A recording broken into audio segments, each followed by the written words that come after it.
नमस्कार, सीमा मराठी किचनमध्ये तुमचे स्वागत आहे। आज मी तुम्हाला हिरव्या मुगाची भजी करून दाखवणार आहे।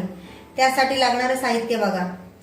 हिरवे मूग, जिरे, हळद, मीठ, 2 बारीक चिरून घेतलेले कांदे, मिरची, कोथिंबीर, खायचा सोडा आणि बेसन। हे मी 125 ग्रॅम मूग घेतले होते। ते रात्रभर पाण्यात भिजत ठेवले। हे भिजून दुप्पट झाले। हे भिजवले आणि यातलं मी सर्व पाणी काढून घेतलेलं आहे। याच्यामध्ये अजिबात पाणी राहता कामा नये। चला तर मग आपण भजी करायला सुरुवात करूया। आता मी याची मिक्सरला बारीक पेस्ट करून घेणार आहे। आता मी मिक्सरमध्ये मूग टाकत आहे। याची बारीक पेस्ट करून घेणार आहे। या 5-6 हिरव्या मिरच्या मी मुगाबरोबरच वाटून घेणार आहे।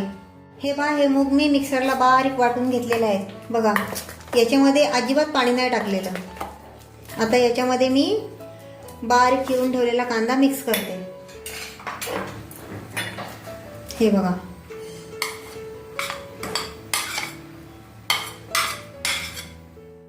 यात थोडीशी हळद टाकते, थोडीशी जिरे टाकते, थोडीशी कोथिंबीर टाकते।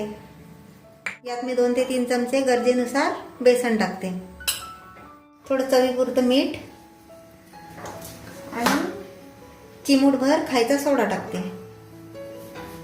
आता हे सर्व मिश्रण मी एकजीव करून घेते। हे पहा, असं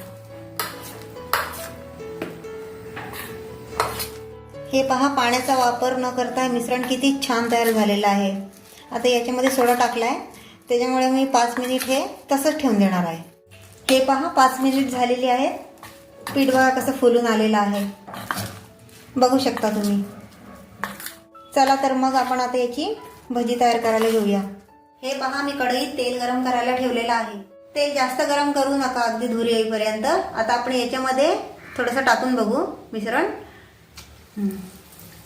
आता आपण भजी करायला सुरुवात करूया।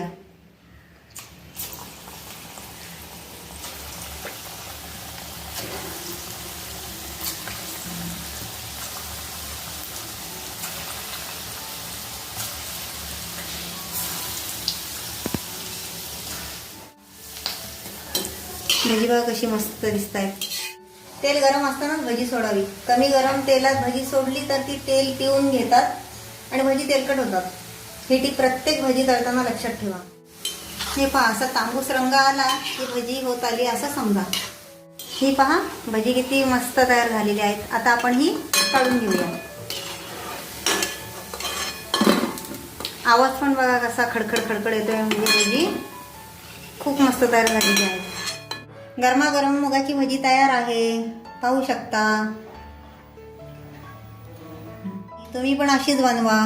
व्हिडिओ आवडला असेल तर चॅनलला सबस्क्राईब, लाईक, शेअर, कमेंट करा। भेटूया पुढच्या व्हिडिओत। धन्यवाद।